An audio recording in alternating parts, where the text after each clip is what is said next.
to you. I want to follow directly the point that David just made and pick up on something that we talked about before this meeting. David was joking around and talking about how we always talk about leadership, but we never spend enough time talking about followership. and I think that this is actually crucial to our understanding the omissions in international relations theory on how we understand the world as it works. We focus so much attention on the leader as actor, organizing things, that we haven't taken into consideration that other countries may not want to go along.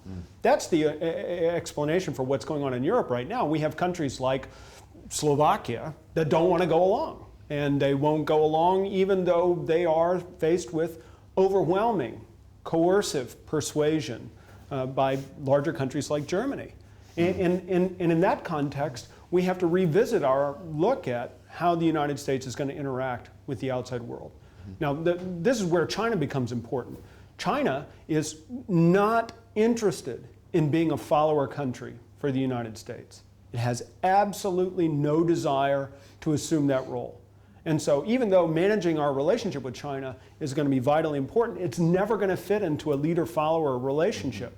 And so we're not going to be able to use China as a force multiplier vis-a-vis the outside world.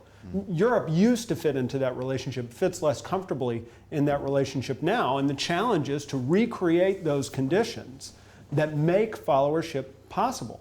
And this is a challenge that Obama has enunciated explicitly in his 28 March speech, where he redefined American leadership as not being we go alone no matter what the opposition, but as being creating the conditions under which other countries are prepared to step up and meet their responsibilities and obligations. And I think that this is a serious challenge because the institutions that we have available to us to foster that cooperation are not regarded as legitimate anymore. The United Nations Security Council, even the General Assembly. If you look at the UN organizations like the IMF and the World Bank, these are all organizations that people would like to get away from and not actively seek to engage with. And yet without those organizations, how are we going to encourage followership?